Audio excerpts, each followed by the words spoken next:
नमस्कार दोस्तों, स्वागत है आपका अपना ही YouTube चैनल टुडे एग्जाम पर। दोस्तों, जैसा कि उत्तर प्रदेश पुलिस कांस्टेबल के लिए जो आपका जीके जीएस की सीरीज चलाई जा रही है, जिसमें आपका टोटल 25 वीडियो आएगी। इसमें आपको क्या मिलता है तो सिलेबस के अकॉर्डिंग आपके प्रश्न मिलते हैं, एक प्रश्न के कई सारे एक्स्ट्रा फैक्ट मिलते हैं, साथ ही साथ आपका करंट अफेयर के भी इंपॉर्टेंट क्वेश्चन जो मुझे लगता है कि एग्जाम में आ सकती है, मैं यहाँ पे इंक्लूड करता हूँ। तो आपको शुरू से अंत तक सीरीज को जरूर देखना है। इससे पहले जो 11 क्लास हो चुका है ना, उस 11 क्लास का PDF भी दे दिया गया है जो बच्चे PDF ग्रुप में जुड़े हुए हैं। तो चलिए दोस्तों, शुरू करते हैं आज का ये वीडियो, है ना। पहले प्रश्नों के साथ फिर से बता रहा हूँ, एक प्रश्न के कई सारे एक्स्ट्रा फैक्ट होते हैं, ये एक्स्ट्रा फैक्ट जरूर कवर कीजिएगा। आने वाले सभी एग्जाम में रामबाण कार्य करेगा। अभी आग्रह कर रहा हूँ, देख लो, जब एग्जाम हो जाएगी तो जो बच्चे नहीं देखे होंगे वही बच्चे कमेंट करेंगे काश पहले आपसे जुड़ गए होते, तो वो पछताने से अच्छा है कि अभी देख लो। हाँ, चैनल जरूर छोटा है, जो है आपको चीज ऑथेंटिक प्रोवाइड कराया जाता है यहाँ पे, क्योंकि मैं आपका टाइम पास नहीं कराना चाहता भाई। 1 घंटा अगर आपका टाइम लूंगा तो आपको जो है उतनी करके दूंगा। चलिए, पहला प्रश्न है, पंडित सुरेंद्र मोहन मिश्रा किस घराने से संबंधित है। देखिए, सुरेंद्र मोहन मिश्रा चर्चा का विषय है और ये आपके एग्जाम में आने की संभावना पूरी है। ठीक है, SSC के एग्जाम में भी और उत्तर प्रदेश के रहने वाले तो उत्तर प्रदेश के एग्जाम में भी। तो पंडित सुरेंद्र मोहन मिश्रा का संबंध जो है ये बनारस घराने से है। बनारस घराने 2 चीजों के लिए जाना जाता है, एक तो आप तबला भी बजा लेते हैं इस घराने से, और हिंदुस्तानी शास्त्रीय संगीत के जो है गायक भी होते हैं इस घराने में। ठीक है, तो ये बात ध्यान रखेंगे। तो बनारस घराने से संबंधित है पंडित सुरेंद्र मोहन मिश्रा। ठीक है भैया, पंडित सुरेंद्र मोहन मिश्रा बनारस घराने के प्रसिद्ध हिंदुस्तानी शास्त्रीय संगीत के गायक थे। अभी हमारे बीच नहीं है ना, गायक थे हिंदुस्तानी शास्त्रीय संगीत का। और मैंने आपको कहा था कि कर्नाटकन संगीत और हिंदुस्तानी संगीत का जो है क्षेत्र कहाँ तक है, तो जो कर्नाटकन संगीत है ये कर्नाटक, आंध्र प्रदेश, तमिलनाडु तक ही सीमित है। बाद बाकी अन्य एरिया में हम इंडिया के अंदर इस प्रकार के फॉर्म को हम हिंदुस्तानी शास्त्रीय संगीत कहते हैं। वर्ष 2024 में भारत सरकार से पद्मश्री सम्मान से सम्मानित किए गए हैं पंडित जी को, है ना, पंडित सुरेंद्र मोहन मिश्रा जी को। तो ये बात ध्यान रखेंगे, है ना। इस वीडियो के लास्ट में एक क्वेश्चन है आप लोगों के लिए, क्वेश्चन का जवाब जरूर दीजिएगा। हम देखते हैं कि आप भी इंटरेस्ट रखते हैं कि नहीं पढ़ने में। इसके अलावा बनारस घराने के संस्थापक पंडित राम सहाय हैं, ये घराने के संस्थापक। इस घराने के अन्य कलाकार में आएंगे तो अनोखे लाल मिश्रा कई बार पूछा गया है, समता प्रसाद कई बार पूछे जाते हैं, पंडित राजन साजन मिश्रा ये भी पूछे जाते हैं, सिद्धेश्वरी देवी, मोतीबाई, पंडित रामदास पंडित, महादेव प्रसाद मिश्रा, कंठे महाराज, पंडित कृष्ण महाराज, सुखविंदर सिंह जो तबला के प्रमुख वादक हैं, सुखविंदर सिंह। ठीक है, इनके अलावा अरविंद कुमार आजाद ये भी तबला के वादक हैं, इन्हें भी ध्यान रखिएगा। तबला के बहुत हो गया, जाकिर हुसैन और अल्लाह रखा, ये तो शुरुआती है लुसेंट की। इसके अलावा भी सोचिए थोड़ा सा। ठीक है, तो अरविंद कुमार, एक अरविंद पारेख है, तो आपको कंफ्यूज नहीं होना है, एक अरविंद पारेख है, पंडित अरविंद पारेख भी इनका भी पंडित लगा है पीछे। तो ये जो है ये सितार प्ले करते हैं और ये जो अरविंद कुमार है ये तबला प्ले करते हैं। ठीक है, तो ये बनारस घराने के कुछ एक कलाकार जो आपके काम आएंगे, नंबर दिलाएंगे। इनके अलावा ठुमरी की रानी किसे कहते हैं, गिरजा देवी को, तो ये गिरजा देवी का संबंध भी बनारस घराने से ही था। ठीक है भाई। इसके अलावा पंडित रविशंकर साहब जो सितार से संबंधित है, इन्हें भी जो है बनारस घराने से ताल्लुक रखने के लिए हम जानते हैं, यानी यहाँ भी ताल्लुक रखते थे बनारस घराने से पंडित रविशंकर साहब। पंडित रविशंकर साहब के बारे में और क्या एक्स्ट्रा मैं बताया हूँ, है ना, कि 1968 में सबसे पहले भारत के लिए ग्रैमी अवार्ड जीते, और पंडित रविशंकर भी अभी तक हैं कि सबसे अधिक ग्रैमी अवार्ड जीते हैं, 5 ग्रैमी अवार्ड। 2023 में रिकी केज को ग्रैमी अवार्ड दिया गया था, 2022 में दिया गया था रिकी केज को, है ना। रिकी केज को 3 ग्रैमी अवार्ड मिल गया है, लेकिन 5 ग्रैमी अवार्ड अभी तक जो है पंडित रविशंकर के पास ही है। ग्रैमी अवार्ड जीतने वाली प्रथम महिला तन्वी साथा, बता दिया है। मौखिक रूप से जो चीज हो रहा है उन्हें भी जरूर सुनिएगा भैया, है ना।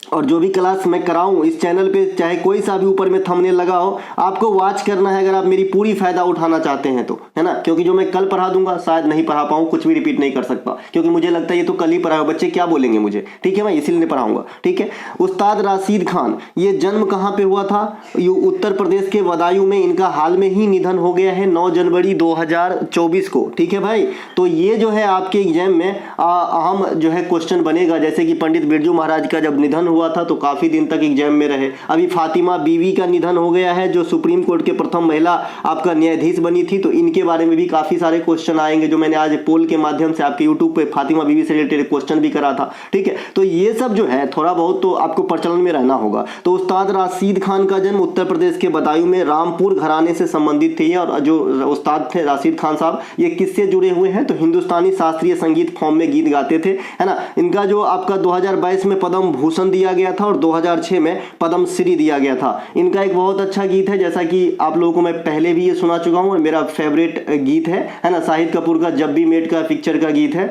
आओगे जब तुम ओ साजना अंगना फूल खिलेंगे, ये वाला। ठीक है भैया, तो सुने ही होंगे। इनके अलावा किराना घराना के संस्थापक भैया कौन है, अब्दुल करीम खान और अब्दुल वाहिद खान। इस घराने से सबसे फेमस कलाकार को हम जानते हैं किन्हें, पंडित भीमसेन जोशी साहब को। ठीक है, पंडित भीमसेन जोशी साहब को। मैंने हमेशा आपके एक बात कहा है कि पंडित भीमसेन जोशी देखने से सुनने से ऐसा लगता है कि उत्तर प्रदेश से होंगे, लेकिन इनका जन्म कर्नाटक में हुआ था, ये बात भी ध्यान रखेंगे। और ये है हिंदुस्तानी शास्त्रीय संगीत के गायक। ठीक है भैया, ये भी पूछे जाते हैं। और पंडित जी को 2009 में जो है भारत रत्न दिया गया था संगीत के सेक्टर में। इसके अलावा पंडित बिरजू महाराज, ये लखनऊ घराने से ताल्लुक रखते हैं, है ना। 1986 में इन्हें पद्म विभूषण दिया गया था, कथक नृत्य से संबंधित थे, और 2022 में इनका निधन हो गया था। ठीक है भैया, और पंडित बिरजू महाराज जो है कई सारे पिक्चर में भी काम किए हैं। ठीक है, ये भी पूछा जा रहा था कुछ दिन पहले। इनके अलावा संगीत के क्षेत्र में अब तक भारत रत्न थोड़ा सा देख लेते हैं। कर्नाटक संगीत की मशहूर गायिका एम सुब्बा लक्ष्मी को 1998 में प्रथम है ये। इसके अलावा पंडित रविशंकर साहब को अभी आपने देखा सितार से, ये सेकंड पर्सन बने थे। 2001 में लता मंगेशकर और बिस्मिल्लाह खां शहनाई से, लता मंगेशकर को सभी आप जानते हैं, तो ये 4 कैरेक्टर हो गए। पंडित भीमसेन जोशी को 2009 में, है ना, 5वां कैरेक्टर, और पंडित माफ कीजिएगा भूपेन हजारिका साहब को 2019 में। तो इस प्रकार के 6 कैरेक्टर हैं। इसलिए आप 5 देख रहे हैं, लेकिन कैरेक्टर 6 हैं, क्योंकि 2001 में 2 कैरेक्टर को मिला था। उत्तर प्रदेश के कितने जिला नेपाल से लगे हुए हैं, है ना। उत्तर प्रदेश के कितने जिला नेपाल से लगे हुए हैं, आप जैसा कि आप जानते हैं कि उत्तर प्रदेश का जो सीमा है, उत्तर प्रदेश, ये मान लीजिए ये बॉक्स आपका उत्तर प्रदेश है, इधर आपका नेपाल है, इधर आपका नेपाल है, तो ये कितने जिला को जो है टच करता है, तो 7 जिला को टच करता है। उत्तर प्रदेश की कुल सीमा की बात करेंगे तो 8 स्टेट से लगता है, 1 यूटी से लगता है, 1 यूटी यानी दिल्ली से, और 1 अंतर्राष्ट्रीय सीमा नेपाल से लगता है। तो टोटल अगर अंतर्राष्ट्रीय और राष्ट्रीय मिला के, यानी राज्य केंद्र शासित प्रदेश और अंतर्राष्ट्रीय मिला के कहे तो 10 हो जाता है भाई। ठीक है भाई, इंडिया में सबसे ज्यादा सीमाओं को इसके साथ जो है टच होती है इनका बाउंड्री, है ना। और पूरे विश्व में सबसे ज्यादा सीमा के साथ टच होने वाला देश है चाइना। ठीक है, नेपाल में जो लगे हैं ये महाराजगंज है, सिद्धार्थनगर है, बलरामपुर है, श्रावस्ती है, भराइच है, लखीमपुर खीरी और पीलीभीत, ये नेपाल से लगे हुए डिस्ट्रिक्ट है उत्तर प्रदेश का। ठीक है मेरे भाई। इनके अलावा उत्तर प्रदेश राज्य की सीमा 8 राज्य, केंद्र शासित प्रदेश और अंतर्राष्ट्रीय सीमा नेपाल से, ये मैंने अभी आपको बताया था। उत्तर प्रदेश की सबसे बड़ी जिला लखीमपुर खीरी और सबसे छोटकू जिला हापुड़ है। सबसे पूर्वी जिला बलिया है जो बिहार के टच में है। सबसे पश्चिमी जिला शामली है। सबसे उत्तरी जिला सहारनपुर है और सबसे दक्षिणी जिला सोनभद्र है। तो ये उत्तर पूर्व पश्चिम जरूर याद रखिएगा। ठीक है मेरे भाई। इनके अलावा उत्तर प्रदेश के क्षेत्रफल के जो हिसाब से आपका स्थान है इंडिया में, ये चौथा है। इनसे 3 बड़े बड़े कौन से, तो सबसे बड़ा इंडिया के अंदर राज्य राजस्थान, फिर हमारा MP मध्य प्रदेश, और फिर 3 नंबर पे आता है महाराष्ट्र। ठीक है, उसके नंबर पे 4 नंबर पे उत्तर प्रदेश। जनसंख्या के मामला में पहला स्थान रखता है उत्तर प्रदेश, है ना। इसके अलावा गेहूं के उत्पादन में भी पहला स्थान रखता है उत्तर प्रदेश, तो इन्हें भी ध्यान रखेंगे। इसके अलावा बात करें कि उत्तर प्रदेश, देखिए जिस प्रकार से आप जानते हैं कि वर्ल्ड में जो है इंडिया, है ना, 7वां सबसे बड़ा देश है वर्ल्ड के अंदर। इससे 6 बड़े बड़े देश मैंने आपको बता दिया था, कनाडा है, अमेरिका है, चाइना है, ब्राजील है, ऑस्ट्रेलिया है, इस प्रकार से, है ना। तो ये जो आपका ये क्या बोलते हैं इसको, 7वां देश है। तो इसके पास कितने भूभाग है पूरे वर्ल्ड का, तो 2.4%। तो इसी प्रकार से उत्तर प्रदेश में क्वेश्चन बनता है कि उत्तर प्रदेश इंडिया में चौथा सबसे बड़ा स्टेट है, तो उत्तर प्रदेश के पास कुल भूभाग का कितना प्रतिशत है इंडिया के स्तर पे, तो बोलिएगा 7.33% है भाई। ठीक है भाई। इसके अलावा उत्तर प्रदेश में 9 कृषि जलवायु क्षेत्र है, इसे VVI करके रखेंगे, क्योंकि ये केंद्र में भी पूछा जाता है, सेंट्रल लेवल पे और राज्य लेवल पे भी अपने अपने जलवायु क्षेत्र होते हैं। ठीक है, तो उत्तर प्रदेश में 9 कृषि जलवायु क्षेत्र, और पूरा इंडिया को कुल कितने जलवायु क्षेत्र में बांटा है, योजना आयोग कहिए या फिर आजकल नीति आयोग, लेकिन योजना आयोग नहीं बांटा था, तो ये 15 कृषि जलवायु प्रदेश में बांटे हैं पूरा इंडिया का। उत्तर प्रदेश में उत्तर प्रदेश का अपना कितना कृषि जलवायु प्रदेश है, तो 9 है। दोनों बात जरूर ध्यान रखेंगे। एक क्वेश्चन आपसे पूछा जाता है कि भारत में कुल कितने हॉट स्पॉट है। हॉट स्पॉट, हॉट वाला चाय वाला नहीं भैया, और आदमियों हॉट होता है, पता नहीं कहाँ आग लगा रहता है ना। तो ये जो है आपका पश्चिमी घाट होता है ना। पश्चिमी घाट सबसे ज्यादा मतलब टॉप पे है हॉट स्पॉट, इसे 4 है इंडिया के अंदर। पश्चिमी घाट आप समझ रहे हैं कहाँ है, जिसमें रीजन में आपको महाराष्ट्र, गोवा, कर्नाटक, ये सब केरला है ना, ये सब मिलेंगे आपको, गुजरात। तो इस साइड वाला जो भाग है इसे हम पश्चिमी घाट कहते हैं। ये पूर्वी घाट है। ये दोनों का मिलन नीलगिरी तमिलनाडु में होता है, और यहाँ पे हमारा लद्दाख होता है, यहाँ आपका कश्मीर, और फिर हम ऐसे ही उत्तर प्रदेश की बात करें तो ये वाली रीजन की बात कर रहे हैं। ठीक है मेरे भाई। इसके अलावा थोड़ा सा यहाँ पे देख लेते हैं पीडीएफ के बारे में। एसएससी की आप कोई सा भी एग्जाम देते हो, मैं कहता हूँ ये 70 रुपये आप खर्च करके देख लो और एसएससी का एग्जाम दे के आ लो, है ना। अगर 80% क्वेश्चन हमारे पढ़ाई से नहीं आता है तो ये 70 का आप मेरे से 100 ले सकते हो, एकदम गारंटी, ठोकुआ गारंटी है ये। ठीक है। और कहीं का 2000 रुपये की कोर्स जो है इस 70 रुपये पे जो है ये 2000 रुपये भारी पड़ेगा, ये भी गारंटी है। अब इससे ज़्यादा और क्या कहूँ। फिर भी बच्चे एक पीडीएफ लेने के लिए इतना ज़्यादा चैटिंग करते हैं। भैया इतना टाइम नहीं है मेरे पास, तो चैटिंग कम किया करें। ठीक है। आपको जैसा थोड़ा सा खराब लग रहा होगा, लेकिन मैं सही बता रहा हूं, अभी आपको बुरा लगता होगा लेकिन बाद में ये चीज बहुत अच्छा लगेगा। और अगर मेरे से पढ़ के एक आध एग्जाम दे दोगे तो समझोगे। ठीक है भैया। चलिए, ज्यादा कुछ कहने की जरूरत नहीं है, क्योंकि ज्यादा कहने से आजकल ना घर की मुर्गी दाल बराबर समझ लेते हैं, क्योंकि चैनल छोटा है, मैं भी छोटा, तो समझते हैं कि अरे ऐसे ही होगा। चलो ठीक है। चलिए, ये आप सब किसी को भी पीडीएफ चाहिए, ये नंबर है, जैसा आपको चाहिए 70 35 35 90 100 जैसा भी आपको चाहिए, जो भी चाहिए बात कर लीजिएगा। डिस्क्रिप्शन में लिंक दिया गया है, व्हाट्सएप का ही लिंक है ना। भारत सरकार की प्रमुख योजना किसकी शुरुआत सबसे पहले किया गया था। भारत सरकार की जो योजना है आपके 4 ऑप्शन में दिए गए हैं, सबसे पहले इसमें से किसकी शुरुआत हुई थी। ठीक है भैया। प्रधानमंत्री सौभाग्य योजना। सौभाग्य योजना किससे संबंधित है। कोई बच्चा अगर बिना नीचे कुछ देखे पढ़े मुझे बता दे तो मैं समझूंगा, थोड़ा बहुत ध्यान रखते हो आप। ये इलेक्ट्रिसिटी से संबंधित है भाई। इसके अलावा प्रधानमंत्री श्रम योग मानधन योजना, ये पेंशन टाइप से संबंधित है, जो किसान को लाभ प्रोवाइड कराएगा। किसान के साथ साथ ऐसे असंगठित क्षेत्र के लोग जिनकी 15,000 से कम आय है इसमें जो है शामिल होंगे। इसके अलावा प्रधानमंत्री मुद्रा योजना, ये आपके छोटे मोटे व्यापार शुरू करने के लिए आपको लोन प्रोवाइड कराता है। स्मार्ट सिटी मिशन जो है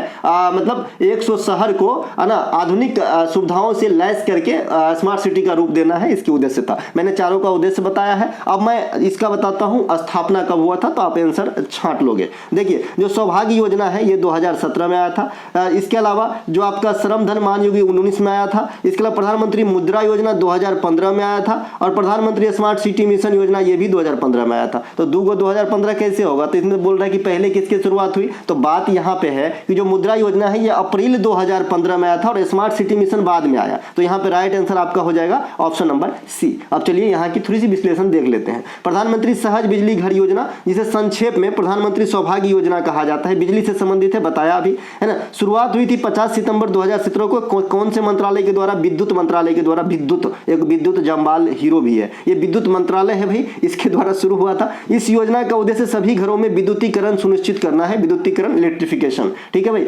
इनके अलावा प्रधानमंत्री श्रम योगी मानधन योजना, इस योजना की शुरुआत फरवरी 2019 में किया गया था। इस योजना में असंगठित क्षेत्र, असंगठित मतलब क्या होता है, सरकारी से इतर क्षेत्र। ठीक है। असंगठित क्षेत्र में जो है अगर आपको 15,000 से कम आपकी आय है और आपकी उम्र जो है, आपकी उम्र 18 से 40 के बीच में है, तो फिर आप इस योजना के लायक हो। इस योजना में जो है आप अपना नॉमिनेशन करवा सकते हो। तो तुरंत आपको पेंशन नहीं मिलेगा, जब आपका उम्र 60 वर्ष हो जाएगा तब आपको पेंशन की राशि जो है दी जाएगी। ठीक है मेरे भाई। तो ये था भैया, क्या है भैया, ये प्रधानमंत्री श्रम मानधन योजना है। 3,000 मासिक पेंशन मिलेगा। ये भी ध्यान रखिए, कभी कभी एग्जामिनर का मूड फिर जाता है तो मुद्रा की रकम की राशि भी पूछ देते, मतलब राशि भी पूछ देते हैं कितना मिलेगा, है ना। प्रधानमंत्री मुद्रा योजना की शुरुआत अप्रैल 2015 में करी गई थी। सबसे पहले मुद्रा का फुल फॉर्म भी याद रखें, क्योंकि जब भी इस मुद्रा में से फुल फॉर्म पूछा है, आर का पूछा है, आर का रीफाइनेंस होता है, तो इसका पूरा full form macro units development and refinance agency होता है। इस योजना के प्रमुख उद्देश्यों में सूक्ष्म उद्योगों को वित्तीय सहायता प्रदान करने के लिए रुपये 50,000 से लेके 10 लाख तक की रुपया जो है प्रदान करी जाती है। और जैसा कि आपको पता है कि इसमें 3 कैडर में लोन दी जाती है। इसके अलावा स्मार्ट सिटी मिशन, इसकी शुरुआत हुआ था जून 2015 में। इसमें क्या है भैया कि भारत के 100 सिटी को, शहरों को पकड़ कर है सिलेक्ट करके जो है आधुनिक ढंग से उसको ढालना। और इस काम में किस देश की मदद ली गई, तो आप बताना है। सिंगापुर की मदद लिया गया था। और भारत का 100वां स्मार्ट शहर कौन बना था, तो मेघालय का शिलांग बना था। ये सभी के सभी बात ध्यान रखेंगे। ग्रीष्मकालीन ओलंपिक की मेजबानी करने वाला पहला एशियाई शहर कौन सा था? देखिए ग्रीष्मकालीन ओलंपिक जो है ये मेन वाला ओलंपिक होता है, ठीक है। मेन ओलंपिक को हम क्या कहते हैं? ग्रीष्मकालीन ओलंपिक कहते हैं। यहाँ मैंने कुछ आप लोगों के लिए एक प्रश्न भी रखा है पूछने के लिए।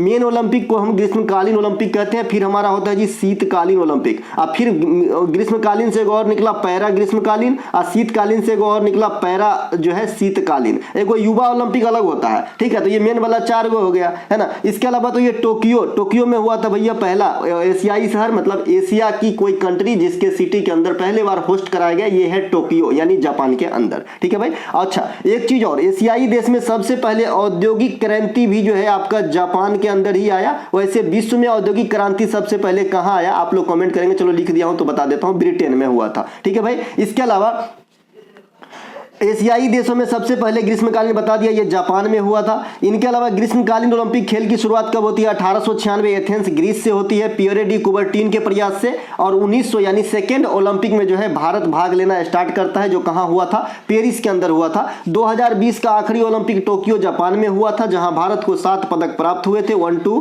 4। इसके अलावा 2024 में ग्रीष्मकालीन ओलंपिक पेरिस के अंदर प्रस्तावित है। ग्रीष्मकालीन ओलंपिक भी या ग्रीष्मकालीन पैरा भी दोनों पेरिस में होगा। और आगामी जो 2026 में शीतकालीन होगा, शीतकालीन पैरा और शीतकालीन दोनों इटली में होगा, इटली मिलान है ना, मिलान में, ठीक है भाई। इसके अलावा कॉमनवेल्थ गेम में पहला स्वर्ण पदक किसने जीता था भारत के लिए? तो आपका Milkha Singh the race of my life इनके पुस्तक का नाम है, ध्यान रखिएगा, है ना। धावक थे, अब हमारे बीच नहीं है, है ना। इनके पुत्र का नाम जिम मिल्खा सिंह है, जो गोल्फर है। इनके अलावा इसे जो है फ्लाइंग सिख भी कहा जाता है। ये भी आपसे कई बार एग्जामिनर क्वेश्चन राइज किया है, फ्लाइंग सिख है, मिल्खा सिंह को कहा जाता है।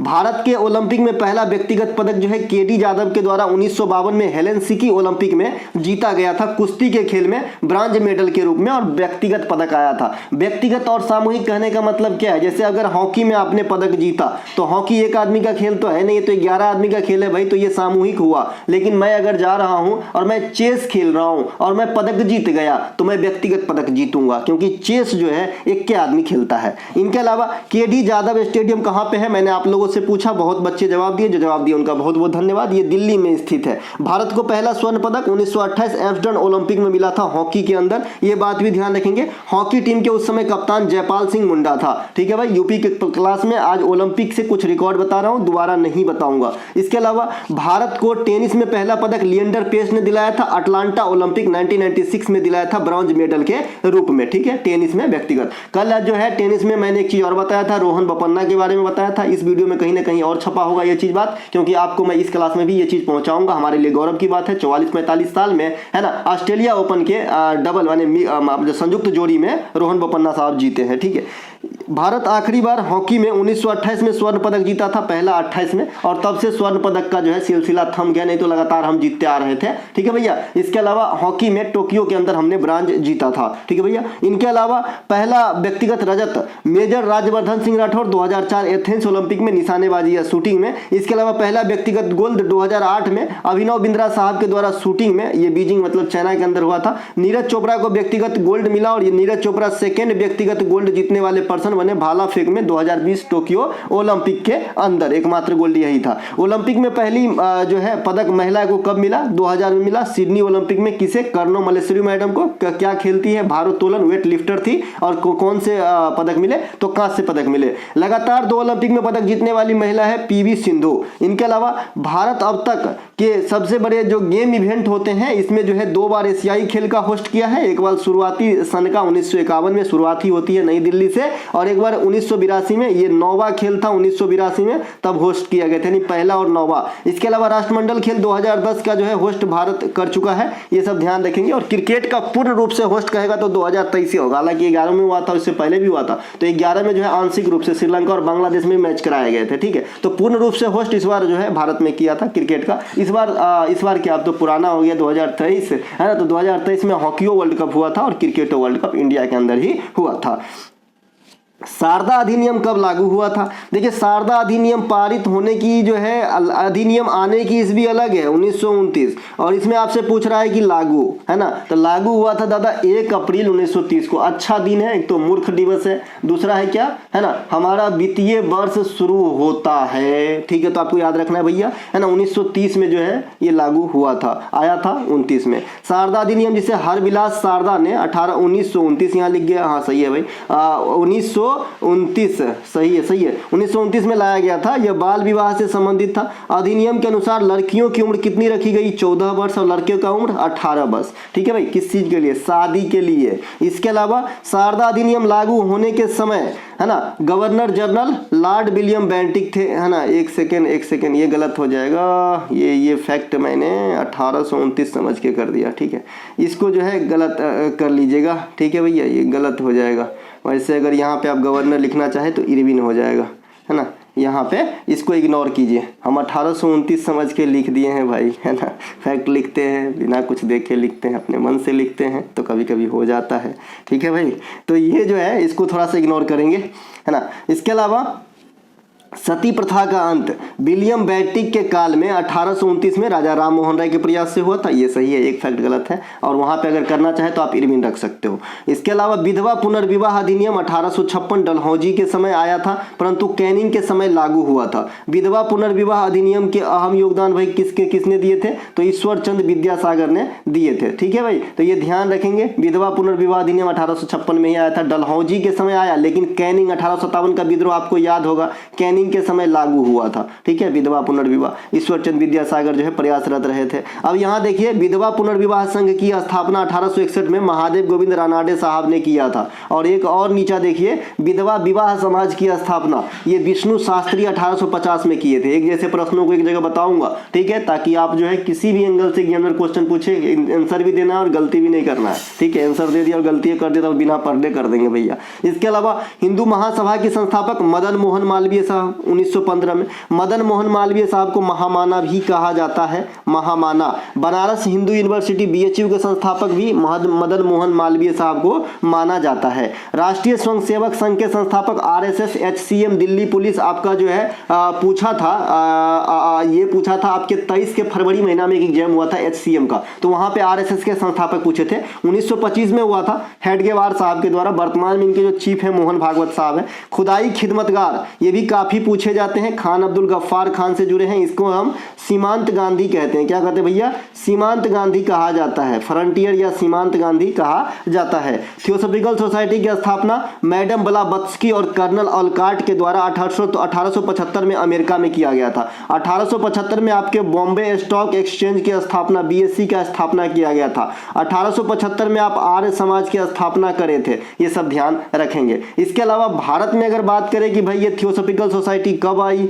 तो आपको कहना है 1882 में, है ना। आरडीआर में अपना मुख्यालय बनाया था, एनी बेसेंट जो है इनसे जुड़ी रही थी। ठीक है, इनके अलावा तत्वबोधिनी सभा का गठन 1839 में देवेंद्र नाथ टैगोर के द्वारा करा गया था। तो ये सब कुछ एक बात है जो आपको ध्यान रखेगा। इसके अलावा भी और जानना चाहते हैं तो यंग बंगाल जो आंदोलन है, हेनरी विवियन डिराजियो, इनको भी जानिए, है ना। इसके अलावा ब्रह्म समाज राजा राम मोहन राय, आर्य समाज आपका दयानंद सरस्वती, प्रार्थना समाज आत्माराम पांडुरंग, ये सब का ध्यान रखें। सत्यशोधक समाज ज्योतिबा फुले, है ना। रामकृष्ण मिशन विवेकानंद साहब, है ना, ये सब ध्यान रखेंगे। इंडिया हाउस श्यामजी कृष्ण वर्मा, गदर पार्टी लाला हरदयाल, अभिनव भारत बीडी सावरकर, नौजवान सभा Bhagat Singh, forward block Subhash Chandra Bose, Swaraj party Motilal Nehru Chitranjan दास, ये सब ध्यान रखिएगा। Phoenix farm टॉल्स्टाई farm Mahatma Gandhi. भैया भारत का प्राकृतिक रबर का उत्पादन में विश्व में कौन सा स्थान है? देखिए जो नेचुरल आपका लेटेक्स है, इसके उत्पादन में भारत का तीसरा स्थान है विश्व में। लेटेक्स तो नहीं कह सकते, हालांकि रबर का मूल लेटेक्स ही होता है,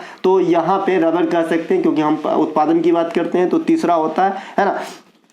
रबर उष्णकटिबंधीय सदाबहार वन की उपज है। अब उष्णकटिबंधीय सदाबहार वन क्या होता है, उष्णकटिबंधीय पर्णपाती वन क्या होता है, उष्णकटिबंधीय जो है अर्धपतझड़ी वन क्या होता है, उष्णकटिबंधीय जो है आपका मरुस्थल वाला जो वन होता है यानी कटेली झाड़ी क्या होता है, ये सभी के सभी मैंने आपको बता चुका है वर्षा के आधार पे। आपको हिमालय के नदी के आधार पे और विस्तारिता के आधार पे याद रखना है। वनों का वर्गीकरण जो है कितनी वर्षा होती है उस हिसाब से याद रखना है, क्योंकि एग्जामिनर इसी फॉर्म में क्वेश्चन पूछता होता है। ठीक है, मैं आगे जिक्र कर लूंगा। इस प्रकार की एक सवाल रखा हूं, है ना, मुझे पता है आपको क्या चाहिए क्या देना है। भारत में सबसे अधिक रबर केरल में होती है। रबर लेटेक्स नामक पौधे से प्राप्त किया जाता है। उनका दूध निकाल के फिर उसके जो है कई सारे प्रोसेस से गुजारने के बाद रबर बनती है। रबर की खेती हेतु सालाना 200 सेंटीमीटर वर्षा चाहिए, यानी ये उष्णकटिबंधीय सदाबहार वन की जो है उपज होगी, क्योंकि उष्णकटिबंधीय सदाबहार वन में सालाना कम से कम 200 सेंटीमीटर या फिर उससे अधिक वर्षा होती है। अगर 100 से 200 सेंटीमीटर तक ही होती है तो उसे हम पतझड़ी वन कहते हैं, है ना। और जो आपका मरुस्थल वगैरह होता है वहां 50 सेंटीमीटर तक जो है सालाना वर्षा प्राप्त होती है। इसके अलावा थाईलैंड, इंडोनेशिया, वियतनाम, ये सब जो है आपके क्या है भैया, रबर के लार्जेस्ट प्रोड्यूसर कंट्री हैं। हम हैं भैया जूट के लार्जेस्ट प्रोड्यूसर कंट्री, जूट। ठीक है, तो ये ध्यान रखेंगे। इनके अलावा रबर जो है लेटेराइट मिट्टी में सर्वाधिक उपाई जाती है। लेटेराइट मिट्टी आपको पता है कैसे निर्माण होता है इसका, तो जब बहुत ज्यादा वर्षा होता है तो लीचिंग प्रोसेस से जो है आपका लेटेराइट मिट्टी का निर्माण होता है। ये लेटेराइट मिट्टी काफी ज्यादा उपजाऊ नहीं होते हैं, ध्यान से सुनिएगा, काफी ज्यादा उपजाऊ नहीं होते हैं, है ना। ठीक है, इसमें सब फसल हो भी नहीं सकता, तो इसी मिट्टी में जो है आपका रबर होता है। इनके अलावा प्राकृतिक रबर किसके बहुलक होते हैं, आइसोप्रीन के बहुलक होते हैं। आपके सामने आइसोप्रीन का सूत्र है, क्योंकि यहां से सीपीओ में एक क्वेश्चन पूछा गया, मेरे भाई, मेरे बंधु, मेरे माता बहन, है ना। इसमें पूछा गया था कि देखिए जो है आपका जो आइसोप्रीन होते हैं उसमें कितने डबल बॉन्ड होते हैं। ये जो आपका बराबर का साइन दिख रहा है ना, ये डबल बॉन्ड है, और केमिस्ट्री आप अगर पढ़े होंगे, और ये जो सिंगल दिख रहा है हाइफन जैसे, ये आपका सिंगल बॉन्ड होता है। जैसे आप बेंजीन खींचते हो, बेंजीन षटकोण के जैसा होता है ना। मैं तो ये भी नहीं खींच पाता हूँ, पता नहीं कब सुधरूंगा, ये इस प्रकार से, है ना। तो बेंजीन अगर आप खींचते हैं ना षटकोण, तो इसमें 3 जो है डबल बॉन्ड होता है। ठीक है, तो इससे भी क्वेश्चन पूछा जाता है कि बेंजीन में यानी C6H6 में कितने डबल बॉन्ड होते हैं, तो 3 डबल बॉन्ड होते हैं। आपसे पूछा जाता है आइसोप्रीन में कितने डबल बॉन्ड होते हैं, तो 2 डबल बॉन्ड होते हैं। डबल बॉन्ड मतलब यहाँ ऐसे नहीं समझोगे आप, देखिए जैसे आपका CH4 है तो ये संतुलित है ना भाई, इसे मीथेन कहते हैं। मतलब एक कार्बन को, है ना, अस्थायी के लिए कम से कम देहाती भाषा में 4 गो हाइड्रोजन चाहिए, तो देखिए ये अस्थायी है। इसी प्रकार से बेंजीन को आप क्या लिखते हैं, C6H6 लिखते हैं, है ना, C6H6 लिखेंगे, इस प्रकार से कर लेंगे। तो इसके हर एक कोना पे एक हाइड्रोजन है, हर एक कोना पे एक हाइड्रोजन है, लेकिन इसमें कार्बन भी 6 गो है, तो कार्बन 6 गो है तो 24 गुना हाइड्रोजन होना चाहिए, है ना। मतलब अलग अलग लिखे तो, लेकिन इसको कैसे हम बैलेंस करेंगे, देखिए यहाँ पे एक डबल बॉन्ड लिख दिया, तो ये वाला जो एगो ई हाइड्रोजन और 2 गो ई, एगो ई, तो ये वाला कोना को 4 गो मिल गया, 2 गो ये, एगो ये और एगो ये, 4 गो ये। अब एक घर छोड़ के फिर डबल बॉन्ड लेना है, तो ये वाले कोना को देखिए 1 2 3 और 1 4 गो मिल गया। तो इस प्रकार से संतुलित करने के लिए 3 गो डबल बॉन्ड लगाया जाता है। ज्यादा जोर मत डालिए, गलती हो जाएगी। ठीक है, अगर थोड़ा केमिस्ट्री आप पढ़े होंगे साइंस में, तभी ये चीज आसानी से समझ में आता है, नहीं तो किसी और दिन समझा दूंगा, है ना। इसके अलावा प्राकृतिक रबर जो है ना, बहुत ही नर्म होता है। इसे कठोर बनाने के लिए इसमें सल्फर या गंधक को मिलाया जाता है, जिसे रबर का बल्कनीकरण कहा जाता है। और इस प्रक्रिया की खोज गुडईयर ने किया था, तभी आप टायर बनाते हो, ट्यूब बनाते हो, और रबर का क्या बनाते हो, जूता चप्पल भी बन जाता होगा, बनता भी है। इसके अलावा लेटेराइट मिट्टी का निर्माण अत्यधिक वर्षा के कारण लीचिंग प्रोसेस से होता है, बता दिया। जलोढ़ मिट्टी का निर्माण नदी द्वारा लाए गए निक्षेप से होता है, जो बहा के लाता है नदी। इसके अलावा काली मिट्टी का निर्माण आग्नेय चट्टान के क्षरण से होते हैं, जब आग्नेय चट्टान की क्षरण होती है, यानी बेसाल चट्टान कह लो, आग्नेय चट्टान कह लो, है ना। इसके अलावा भारत में सबसे अधिक जलोढ़ मिट्टी है। नए जलोढ़ मिट्टी को खादर कहा जाता है, पुराने जलोढ़ मिट्टी को बांगर कहा जाता है, काली मिट्टी को रेगूर मिट्टी या कपासी मिट्टी कहा जाता है, क्योंकि इसमें कपास की खेती अच्छी होती है। और जो आपका डेक्कन ट्राइब है, जो इंडिया के 8 स्टेट से डेक्कन की पठार गुजरती है, तो जो डेक्कन का ट्राइब है वहां पे आपकी काली मिट्टी बहुल क्षेत्र पाई जाती है। देखिए मैंने मिट्टी का बात निकाला, मिट्टी संबंधित सारी जानकारी दे दिया, तो ये आपको फायदा होगा, एक्स्ट्रा फैक्ट को इग्नोर ना करें। इनके अलावा CaO ये है कि भैया कैल्शियम ऑक्साइड, जिसे हम कली चूना या जिंदा चूना कहते हैं। एक अणु में कैल्शियम और ऑक्सीजन के द्रव्यमान का अनुपात क्या होगा। देखिए CaO के एक अणु में कैल्शियम और ऑक्सीजन के द्रव्यमान का अनुपात होता है ज्यादा 5:2। ठीक है, कैल्शियम का जो आपका परमाणु द्रव्यमान है ये 40 के करीब होती है, और आपका ऑक्सीजन के 15.9999 U होता है, यानी 16 के करीब हम इसे मानते हैं। तो 40/16, 8 × 5 = 40, 8 × 2 = 16, इसकी जो है आपका अनुपात क्या हो जाएगा, 5:2। ठीक है, ये प्रश्न कैल्शियम ऑक्साइड से कम पूछता है, ये मैं बनाया हूं। आइए मैं आपको बताता हूं कि क्या पूछता है। ज्यादातर इसको जल में पूछता है। ठीक है, सब चीज देखेंगे। कैल्शियम का परमाणु द्रव्यमान कितना, 40 बताया। ऑक्सीजन का परमाणु द्रव्यमान 16 माना है ना। 40/16, 5/2, आंसर आपका है 5। 5:2, 5:2। आणविक द्रव्यमान क्या होता है? एक अणु में मौजूद तत्वों के परमाणु द्रव्यमान का योग होता है। अगर आपसे एक चीज बहुत ज्यादा पूछा जाता है कि O3 का यानी ओजोन का आणविक द्रव्यमान कितना होता है, तो इसमें क्या है, ऑक्सीजन के 3 अणु है, 3 परमाणु है ऑक्सीजन के, और ये क्या हो गया, ये ओजोन का एक अणु है। ठीक है, ओजोन का आपने अणु परमाणु का फार्मूला तो पढ़ा होगा ना, नहीं तो अणु परमाणु को एक ही मत मिला देना। अणु जो है आप उससे अलग कर सकते हैं, अणु परमाणु से बड़ा होता है मेरे भाई, है ना। तो ये आपके ओजोन के एक अणु है, ओजोन के एक अणु में इसके जो परमाणु भार होंगे ये कितना होंगे, तो आपका 16 का 48 होता है। और इसमें कैसे बना है ये ओजोन, तो ऑक्सीजन के 3 परमाणु से मिलके बने हैं। ठीक है मेरे भाई, ऐसे बोलो तब समझोगे। ठीक है, तो ये देखो, इसके अलावा यहाँ पे हमने ओजोन का ही लिख रखा है। ओजोन का एक अणु में मौजूद तत्वों के परमाणु द्रव्यमान अर्थात आणविक द्रव्यमान 16 × 3 यानी 48, स्टार को गुना समझिएगा, है ना। H2O के एक अणु में हाइड्रोजन और ऑक्सीजन का द्रव्यमान कितना होता है, 2:16 होता है। काट के देखेंगे 1:8 होगा, क्योंकि हाइड्रोजन का परमाणु द्रव्यमान भी एक होता है, परमाणु का क्रमांक भी एक होता है। ठीक है, तो एगो हाइड्रोजन है, 2 हाइड्रोजन है, एगो ऑक्सीजन है, तो 1 × 2 कितना हो गया, 2, और ऑक्सीजन का अपने आप में कितना होता है, 16, तो 2/16 क्या होगा, 1:8 होगा। तो ये है बताया गया है। इसके अलावा नीचे मैंने कली चूना के बारे में कुछ लिख रखा है। ये क्वेश्चन आपके एग्जाम में आता है कि भैया कली चूना को जब आप जल से प्रतिक्रिया कराओगे तो बुझा हुआ चूना कैल्शियम हाइड्रोक्साइड प्राप्त होगा और इस प्रक्रिया में उष्मा रिलीज होती है। मैंने कई बार बाल्टी गर्म वाला उदाहरण दिया है। इस प्रक्रिया को हम उष्माक्षेपी अभिक्रिया कहते हैं, और जिस अभिक्रिया में उष्मा को जो है अवशोषित किया जाता है उसे हम उष्माशोखी अभिक्रिया कहते हैं। और अवकरण ऑक्सीकरण साथ में चलती है तो हम रेडॉक्स अभिक्रिया कहते हैं। पीरियोडिक टेबल यही वाला कई बार आपने दर्शन किए होंगे। एक एक चीज को जो है कम से कम समूह का नाम जरूर याद रखिएगा, बहुत काम आता है मेरे भाई। इसके अलावा प्रमुख उपन्यास मानसरोवर के लेखक कौन है? मानसरोवर प्रेमचंद। मानसरोवर कई जगह का नाम जानता हूं। मानसरोवर महाराष्ट्र के नई मुंबई में एक स्टेशन है, पनवेल स्टेशन से आगे। मानसरोवर आपके तिब्बत में है। मानसरोवर यहाँ किताब भी है ना। तो ये जो मानसरोवर के लेखक हैं ये प्रेमचंद है। प्रेमचंद का मूल नाम धनपत राय है, धनपत राय श्रीवास्तव। बाद में उन्होंने नवाब की भी उपाधि धारण की थी। प्रेमचंद ने अनेक उपन्यास की रचना करा, जिसमें गोदान आपने होरा का कैरेक्टर देखा होगा, जो शाहिद कपूर के पापा निभाए हैं, यानी पंकज कपूर। आपको जो है यूट्यूब पे भी है, मैंने देखा है। कर्मभूमि, गबन, ईदगाह, पंच परमेश्वर, पूस की रात, बूढ़ी काकी, ये सभी के सभी जो है प्रेमचंद के कहानी में से आ जाएंगे। ठीक है, इनके अलावा मैला आंचल के लेखक कौन है भैया? फणीश्वर नाथ रेणु। फतवा जहींदारी के लेखक जियाउद्दीन बर्नी। किताबुल हिंद के लेखक अल बरूनी। तुगलकनामा के लेखक अमीर खुसरो। नामा वाला कितना किताब आपको याद है? शाहनामा, तुगलकनामा, बाबरनामा, अकबरनामा, शाहजहांनामा, इसके अलावा जंगलनामा, है ना। इसके अलावा अकबरनामा, ये सभी के सभी नामा वाला किताब मैंने आपको बता दिया है। इनके राइटर कौन होते हैं? जंगलनामा अमिताभ घोष होते हैं। इसके अलावा शाहनामा फिरदौसी होते हैं। बाबरनामा बाबरे है। अकबरनामा अबुल फजल है। शाहजहांनामा इनायत खान है ना। तुगलकनामा आपका अमीर खुसरो है। ध्यान रखिएगा, ये नामा वाला किताब काफी एग्जाम में आ जाता है। एक आपका हुमायूं नामा भी है, गुलबदन बेगम लिखे हैं। ठीक है, तो ये ध्यान रखेंगे। अमीर खुसरो को भारत का तोता या तूतीए हिंद कहा जाता है। गीतांजलि चोखेर वाली, गोरा, गार्डनर, पोस्ट ऑफिस, इनके लेखक कौन है भैया? रविन्द्रनाथ टैगोर। शांति निकेतन के लिए ये जो है चर्चा में रहेंगे, क्योंकि शांति निकेतन यूनेस्को में चला गया है हमारा। ठीक है भैया, तो ध्यान रखेंगे। इनके अलावा रविन्द्रनाथ टैगोर ने जालियांवाला बाग हत्याकांड से क्षुब्ध होकर कौन सी उपाधि लौटा दी थी? आप लोगों के लिए पहला क्वेश्चन है ना, जवाब चाहिए।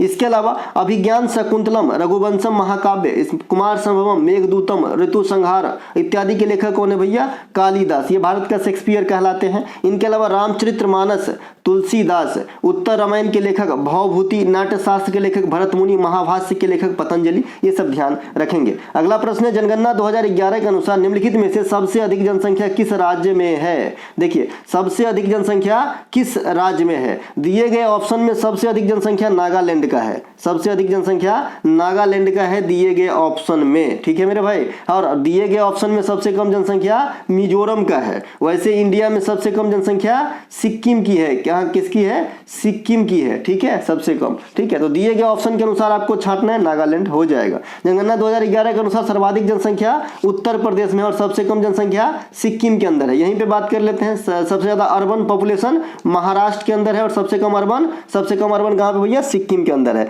सबसे अधिक जो रूरल पॉपुलेशन है ये आपका उत्तर प्रदेश के अंदर है और सबसे कम रूरल ये भी सिक्किम के अंदर है। ओवरऑल तो सिक्किम के अंदर सबसे कम हाई है। तो सिक्किम तीनों फॉर्मेट में, शहरी कहिए, ग्रामीण कहिए या फिर ओवरऑल कहिए, सबसे कम सिक्किम में ही पॉपुलेशन है। ठीक है भाई, सिक्किम से एक और क्वेश्चन पूछता है, क्योंकि ये भारत का तो भूभाग था नहीं, आप सभी जानते हैं। तो ये 36वां संविधान संशोधन द्वारा 22वां राज्य बना था है ना। कब बना था भाई? तो ये बना था आपका 1975 के अंदर, तो ये ध्यान रखेंगे। जनगणना 2011 में दशकीय वृद्धि 1764 रहा था। साक्षरता लिटरेसी 74.04, मेल की लिटरेसी 82.14, फीमेल की लिटरेसी 65.46, फर्टिलिटी रेट 2.4 से लेकर 2.2 तक, क्योंकि इससे क्वेश्चन ये राइज हुआ था कि 2015 के बाद इंडिया में लगभग फर्टिलिटी रेट कितनी है, तो फर्टिलिटी रेट घटा है भाई, ठीक है, तो 2.2, और जब जनगणना 2011 हुआ था उस समय 2.3 से लेकर के 2.4 तक का था, ठीक है। इसके अलावा लिंगानुपात 943 और जनसंख्या घनत्व 382, ठीक है, ये है आपका केंद्रीय वाला। इसके अलावा सबसे अधिक दशकीय वृद्धि मेघालय का था और सबसे कम दशकीय वृद्धि नागालैंड का -0.6% माइनस में चला गया था इनके,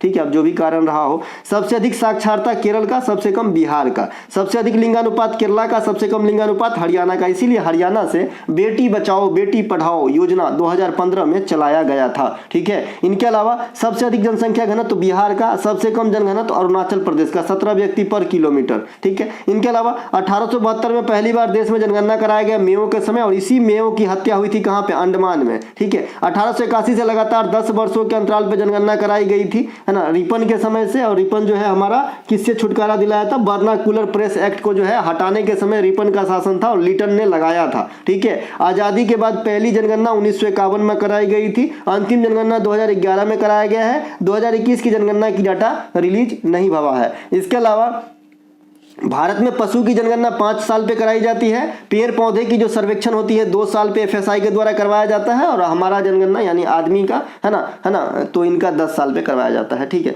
जातिगत जनगणना वाला पहला राज्य बिहार बना था, जहां पर कल ही मुख्यमंत्री नीतीश कुमार ने राजद के साथ छोड़ते हुए सीएम पद की इस्तीफा देने के बाद फिर से सीएम पोस्ट की शपथ ली। कौन से टाइम है इनके शपथ वाला? तो 9वां टाइम है, ये भी ध्यान रखिएगा, पूछ देता है, ठीक है भाई। इनके अलावा उत्तर प्रदेश की साक्षरता, आप देखिए उत्तर प्रदेश का एग्जाम देने जा रहा है तो हमने केंद्र में जो कुछ आपका डाटा बताया, तो उत्तर प्रदेश का डाटा रखना भी आपका जो है जिम्मेवारी बनता है। उत्तर प्रदेश की साक्षरता 67.72, मेरे साथ बोलिएगा, केंद्र में कितना था? 74.04 था। पुरुष साक्षरता 77.3, केंद्र में कितना था पुरुष? 82.14 था। महिला साक्षरता उत्तर प्रदेश का 57.2, केंद्र में कितना था? 65.46 था। लिंगानुपात यहाँ पे 912 है, केंद्र में कितना है? 943 है, यानी औसत से कम है, ठीक है भाई। इसके अलावा सबसे अधिक लिंगानुपात कहाँ का है? जौनपुर का है। जौनपुर का सबसे अधिक लिंगानुपात है, और सबसे कम लिंगानुपात गौतम बुद्ध नगर का है। अगर आप साक्षरता के दृष्टिकोण से देखेंगे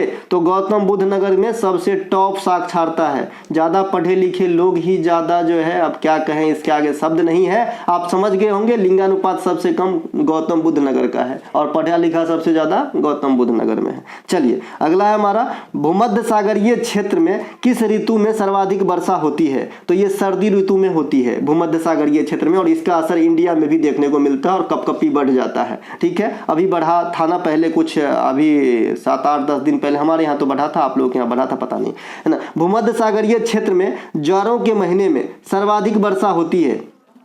इसके अलावा शीतकाल के क्षेत्र में चक्रवाती प्रकार की वर्षा होती है भूमध्य सागरीय प्रदेश के जो भी इलाके हैं। इनके अलावा भूमध्य सागर के आसपास के क्षेत्र को क्या कहा जाता है, ये भी एक क्वेश्चन है, ठीक है। इनके अलावा भूमध्य सागरीय पश्चिमी विक्षोभ के कारण भारत में भी वर्षा होती है, ठीक है, भारत में भी वर्षा होती है। और जो पश्चिमी विक्षोभ का असर है ये भारत के उत्तर पश्चिमी साइड में देखा जाता है, पंजाब हरियाणा साइड में, जहाँ पर रबी की फसल जो है अपने टॉप पिक पे होता है, फलने फूलने का समय होता है, तो वर्षा जो है इनको फायदा करा देता है, ठीक है। इनके अलावा विश्व में सबसे अधिक मेघालय के मासिन राम में जो है आपका वर्षा होती है, और खासी पहाड़ी में सबसे ज्यादा खास करके। हालांकि मेघालय में गारो, खासी, जयंतिया ये तीनों पहाड़ी भी है और तीनों जो है जनजाति भी पाए जाते हैं इसी नाम के, ठीक है। वर्षा मापने वाले यंत्र को हम रेन गेज कहते हैं। इसके अलावा उष्णकटिबंधीय सदाबहार वन को हम जो है कैसे वर्षा के रूप में रिलेट करते हैं, तो 200 सेंटीमीटर से अधिक वर्षा जो वन प्राप्त करता है उसे हम उष्णकटिबंधीय सदाबहार वन कहते हैं। पूर्वोत्तर में भी है और पश्चिमी घाट में भी है। इसके अलावा उष्णकटिबंधीय पतझड़ी वन, जहां 100 से 200 सेंटीमीटर तक, ये तक जो लगा है ये बना दिया उष्णकटिबंधीय पतझड़ी, और जो सदाबहार है उससे अधिक, ठीक है भाई। भारत में अधिकांश भूभाग पे कौन सी वन है, तो उष्णकटिबंधीय पतझड़ी वन ही पाई जाती है। शीशम वगैरह के पेड़ इसके उत्पाद होते हैं। भारत में अधिकांश वर्षा दक्षिण पश्चिम मानसून में होती है। सबसे पहले मानसून का काल कहां आता है, तो केरला में आता है। इसे मानसून प्रोफोस्टल कहा जाता है। जून के प्रथम सप्ताह में आता है। केरला में प्री मानसून वर्षा भी होता है जिसे आम्र वर्षा कहते हैं, और कॉफी सावर कर्नाटक साइड में आते हैं, ये भी प्री मानसून वर्षा का उदाहरण कारण है। और काल वैसाखी दुखदाई वर्षा है, ये भी प्री मानसून टाइप से है, लेकिन ये चक्रवात हवा के साथ आता है जो आपके पश्चिम बंगाल और छोटा नागपुर के रीजन में आती है, जो उड़ीसा बिहार इत्यादि को भी प्रभावित करते हैं। ठीक है मेरे भाई। इसके अलावा जो वर्षा का अधिकांश स्रोत है ये आपका अरब सागर से आता है। अरब सागर से बात करेंगे तो 60% के करीब आता है। इसके अलावा बंगाल की खाड़ी से बात करेंगे तो 40% के करीब आता है, हालांकि 60% अरब सागर में थोड़ा ज्यादा हो गया, 55 के पश्चिम में समझ लीजिएगा, और 5% जो है अन्य स्रोत से आता है। ऐसा तो नहीं है कि नदी का जल जो है वो आसमान में वर्षा का रोल जो है नहीं निभाता है, साथ कहीं होगा क्या, वो भी होगा ना। तो मैं एक मोटे मोटे तौर पे कहता हूं, क्योंकि इंडिया में दो मेजर चीज जो है जो वर्षा कराती है, पूर्वी साइड में बंगाल की खाड़ी और पश्चिमी साइड में आपका अरब सागर। पहाड़ी इलाका में वह क्षेत्र जहां वर्षा की मात्रा बहुत कम होती है, वर्षा जो है जहां नहीं प्राप्त होती है ज्यादा, उसे हम वृष्टि छाया वृष्टि छाया प्रदेश कहते हैं। और ये वृष्टि छाया प्रदेश क्या होता है, मैंने आपको बताया था कि जब बादल बन के आगे चलता है तो जब पहाड़ से टकराता है, जहां टकराता है उसी के सीधे ऊपर उठ के जो है उसी साइड वर्षा करा देता है, और जो अपोजिट साइड बढ़ता है जहां पे बादल जा ही नहीं पाया तो उसे हम वृष्टि छाया प्रदेश कहते हैं। ठीक है मेरे भाई। इसके अलावा मौलिक कर्तव्य के अंतर्गत आर्टिकल 51A का आय का संबंध किससे है। देखिए ये सीट मैंने उत्तर प्रदेश पुलिस में शायद नहीं दिया था, आज प्रोवाइड करा रहा हूं इस PDF के साथ, है ना। तो इसे जरूर देख ले, क्योंकि यहां से भी क्वेश्चन हाल फिलहाल के एग्जाम में जो है काफी बार देखे गए हैं। आप जानते हैं कि आर्टिकल 51 के A में मौलिक कर्तव्य है, लेकिन इसमें 11 अपना अलग अलग है। ये मतलब 11 का कितना होगा दादा, K होगा अल्फाबेटिकल नंबर, तो यहाँ पे K तक है। तो आपको देखना है जो है कि क्या क्या दिया गया। जैसे यहाँ पे A में दिया गया है राष्ट्र ध्वज राष्ट्रगान इत्यादि का सम्मान करना। बी में दिया गया है कि उन महान आदर्श वाक्यों को संजोना जो हमें देश भावना को जागृत करते हैं या प्रेरित करते हैं। 3 में है कि एकता, अखंडता और संप्रभुता की रक्षा करना। 4 में है कि देश सेवा के लिए जरूरत पड़ने पर तैयार रहना करना, है ना। तो इस प्रकार से जरूर देखिएगा। ठीक है मेरे भाई, ये मैं तो अब दे दूंगा, तो आप लोग देख लीजिएगा कि क्या क्या है इसको, क्योंकि इंपॉर्टेंस ही रखती है आपके एग्जाम के लिहाज से। यहाँ टाइम पास करने से अच्छा है मैं आगे चलता हूँ। मौलिक कर्तव्य संविधान के 42वें संविधान संशोधन 1976 के द्वारा जोड़ा गया था 10 प्रकार के। स्वर्ण सिंह समिति की अनुशंसा पे वर्तमान में 11 है। 11वां कहाँ से आया, तो 86वां संविधान संशोधन 2002 से आया। संबंधित है शिक्षा से। 6 से 14 वर्ष तक के बच्चों को शिक्षा दिलाना उन पेरेंट्स का कर्तव्य होगा जिनके अंदर वो बच्चा पल रहा है। निम्नलिखित में से कौन से वन्य जीव या नेशनल पार्क हिम तेंदुआ के लिए प्रसिद्ध है। तो हिम तेंदुआ स्नो लियोपर्ड्स के लिए जो प्रसिद्ध है ये आपका हेमिश नेशनल पार्क। ये कहाँ पे मिलेगा आपको, ये लद्दाख में मिलेगा। हाल में ही उत्तर प्रदेश के रानीपुर नेशनल पार्क को चौथा टाइगर रिजर्व के रूप में दर्जा दिया गया है। ध्यान रखिएगा, यूपी के एग्जाम देने जा रहे हैं आप, ठीक है। तो चौथा टाइगर रिजर्व बना है रानीपुर नेशनल पार्क, उत्तर प्रदेश के बुंदेलखंड वाला क्षेत्र में है। महोबा हो गया, डिंगवाही, इस प्रकार से कुछ कुछ एरिया है उधर मानिकपुर से आगे, है ना। महोबा भी है और भी झांसी वगैरह भी पड़ता है उस लाइन में, तो उधर ही जो है आपका ये आपका रानीपुर पार्क जो है, ठीक है। इसके अलावा लद्दाख का एकमात्र करबी, क्योंकि चित्रकूट हम गए हैं तीर्थ स्थल, है ना, तो हालांकि मैं दर्शन तो नहीं कर पाया लेकिन गया था, ठीक है भाई, तो इसीलिए बता रहा हूँ। लद्दाख का एकमात्र national park Hamish national park him तेंदुआ के लिए प्रसिद्ध है। भारत में क्षेत्रफल के हिसाब से सबसे बड़ी नेशनल पार्क है आपका कौन सा भैया, हेमिश नेशनल पार्क। असम में कांजीरंगा नेशनल पार्क एक सिंगी गेंडा के लिए प्रसिद्ध है, राइनो। इसके अलावा असम के अंदर नेशनल पार्क नमेरी है, डिब्रू सैखोवा है, औरंग है, मानस है, पवितोरा है, ये सब ध्यान रखेंगे। असम के अंदर गिर नेशनल पार्क जो ऑप्शन में है ये किस लिए प्रसिद्ध है, ये गुजरात में एशियाई शेर के लिए प्रसिद्ध है। एक दिन आप लोगों से क्वेश्चन भी पूछा था, क्योंकि ये शेर और बाघ में बहुत फर्क है। हम लोग जो है इतने बड़े बड़े हो गए, कभी कभी बोलचाल में शेर बाघ को एक को बोल देते हैं, ठीक है।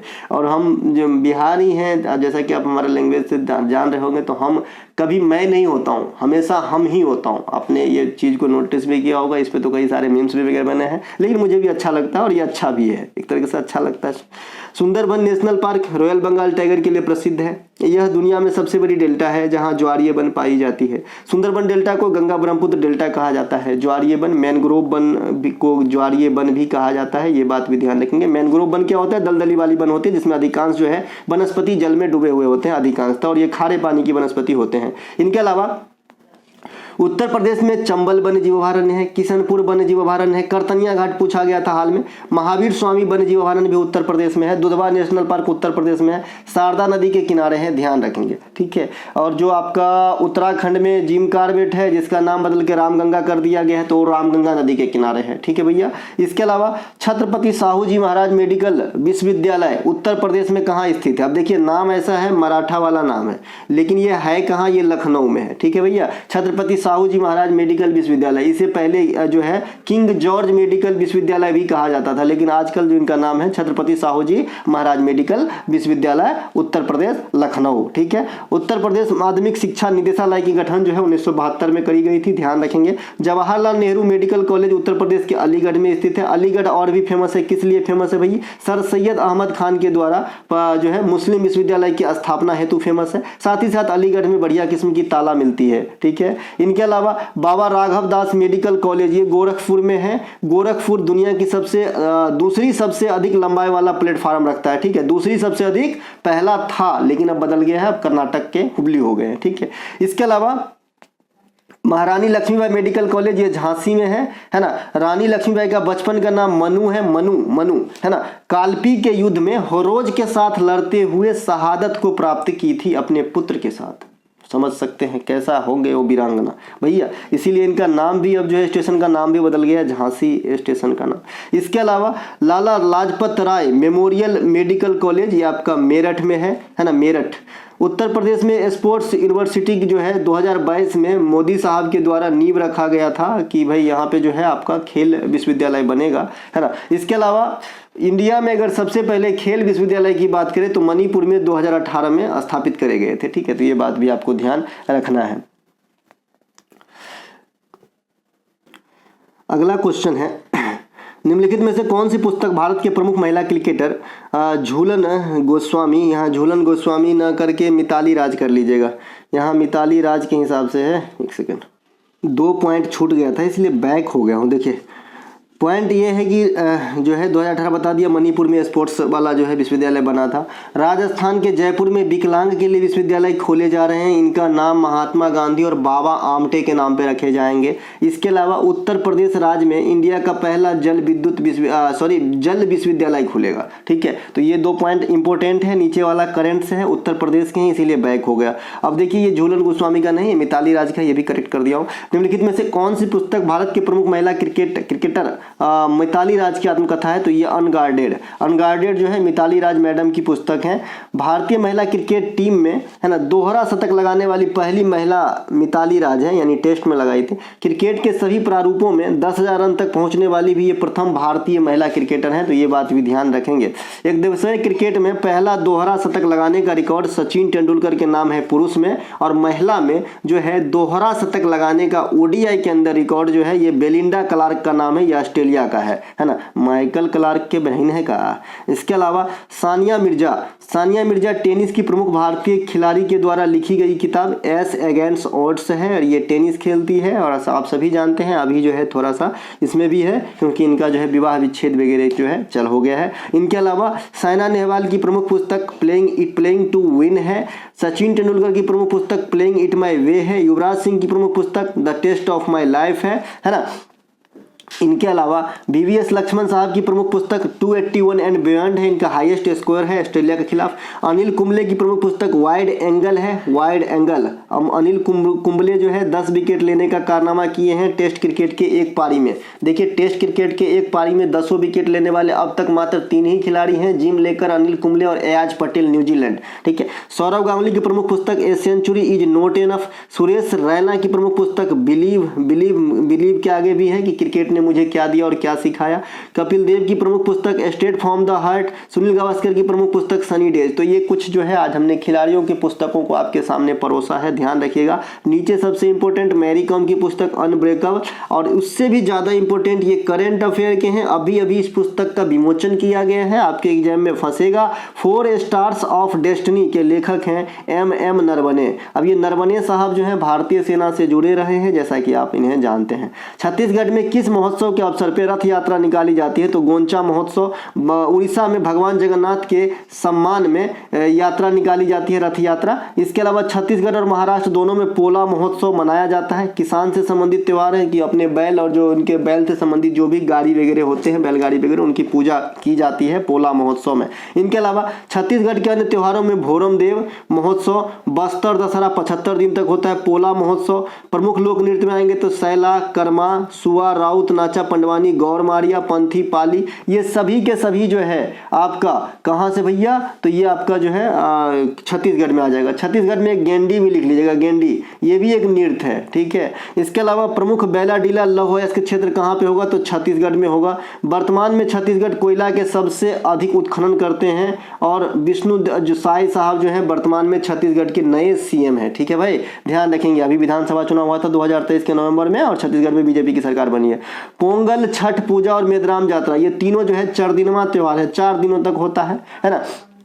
पोंगल भी 4 दिन, छठ भी 4 दिन और मेदराम यात्रा जो है आपका तेलंगाना का मेला है जो कोया जनजाति के लोग पार्टिसिपेट करते हैं सबसे ज़्यादा, तो ये भी 4 दिनों तक होती है। मकर संक्रांति के त्यौहार अब कुछ देखते हैं फिक्स वाला डेट वाला, तो मकर संक्रांति जनवरी में 14-15 तारीख को होता है। हैलोवीन ये जो है यूरोपियन कंट्री के फेस्टिवल है, 31 अक्टूबर को होता है। 31 अक्टूबर को कौन सा दिवस मनाया जाता है आप लोग मुझे कॉमेंट करेंगे, क्योंकि दिवस वाला PDF भी अब तो दे चुका हूँ, तो बताइएगा। इसके अलावा क्रिसमस 25 दिसंबर को फिक्स है क्रिसमस, लेकिन ऑस्ट्रेलिया में ग्रीष्म ऋतु में भी क्रिसमस मनाया जाता है, ये भी क्वेश्चन एसएससी के एग्जाम में आ चुका है। ऑस्ट्रेलिया में ग्रीष्म काल में क्रिसमस की त्योहार होती है, ठीक है। इसके अलावा नागालैंड में अब ग्रीष्म काल होगा तो भैया 25 दिसंबर तो नहीं होगा, है ना। नागालैंड में हॉर्नबिल 1 से 10 दिसंबर तक फिक्स डेट है। इसके अलावा भारत के जो कोनों कोनों में जो अलग अलग नाम से नववर्ष का त्यौहार मनाते हैं, ये जनरली आपका अप्रैल महीना में होती है। भारतीय इतिहास का स्वर्ण युग किस वंश के काल को कहा जाता है, तो गुप्त वंश के काल को भारतीय इतिहास का स्वर्ण काल कहा जाता है। गुप्त वंश के संस्थापक श्री गुप्ता है, लेकिन वास्तविक संस्थापक कहेंगे तो चंद्रगुप्त प्रथम है, ठीक है।